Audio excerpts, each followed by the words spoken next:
Halo, kalau kamu pernah merasa jadi beban keluarga, tenang. Setidaknya kamu belum bikin dua negara pusing dalam waktu 4 hari seperti mahasiswa ini. So, jangan skip, tonton sampai habis, ngakak bareng, dan mikir bareng. Yuk! Jadi ceritanya terjadi di Jepang, tepatnya di Gunung Fuji, gunung yang terkenal indah, megah, dan sekarang jadi saksi bisu sebuah kisah yang hampir bikin tim SAR Jepang resign massal. Kenapa sih? Pelakunya seorang mahasiswa asal China, umur 27 tahun. Entah karena semangat petualangan atau karena nonton terlalu banyak anime survival, dia memutuskan untuk mendaki Gunung Fuji di luar musim pendakian. Yap, dia naik saat cuaca nggak stabil, jalur ditutup dan semua orang waras bilang, tunggu musim pendakian bro. Tapi dia naik juga. Hasilnya, dia nyangkut di ketinggian 3000 meter. Kehilangan krempon, alat penting buat jalan di es, dan akhirnya harus diselamatkan pakai helikopter.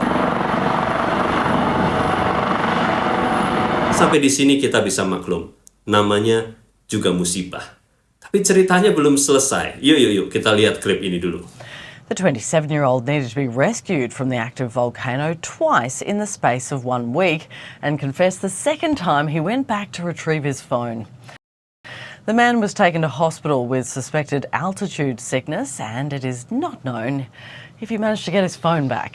Nah, kocak kan? 4 hari kemudian dia balik ke gunung ini, gunung yang sama, tempat dia waktu itu diselamatkan. Dan bocah ini memang super. Kenapa?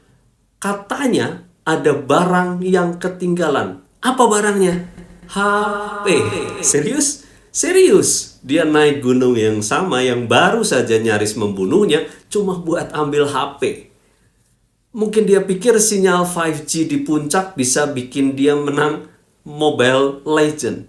Tapi kacau sih. Tapi yang terjadi memang makin kacau. Karena ketika dia naik yang kedua, dia kena penyakit ketinggian, tubuhnya nggak kuat. Dan tim SAR harus nyelamatin dia lagi. Apalagi, coba yuk kita lihat video ini. Model jalur Fujinomiya yang dia lalui. Wadidaw, coba lihat jalurnya.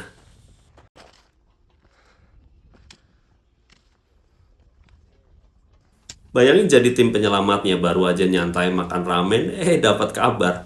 Pak yang kemarin naik lagi tuh dan pingsan, nggak kuat sama ketinggian. Bah, apa pikiran tim SAR-nya ya? Dan ternyata bukan cuma HP yang dia cari, ada beberapa barang yang dia tinggalkan saat penyelamatan pertama.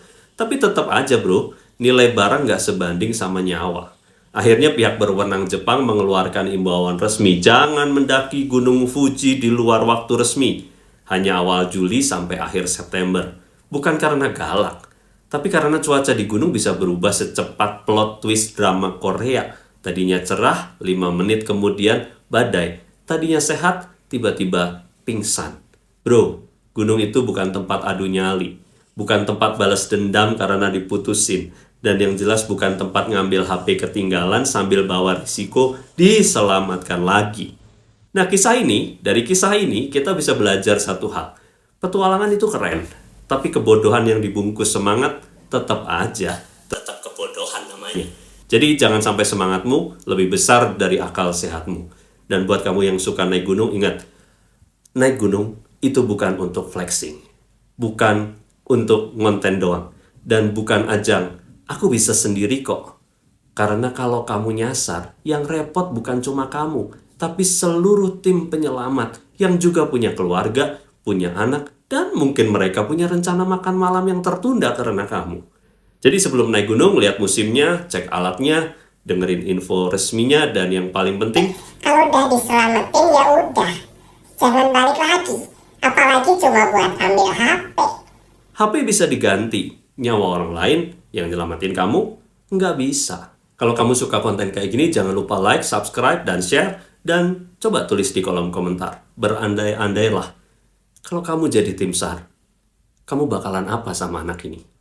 Terserah kamu mau bilang apa sih, asal jangan bilang suruh balik dia ke gunung itu lagi. Itu kejam bro. Tetap waras, tetap lucu, dan tetap sadar diri. God bless you.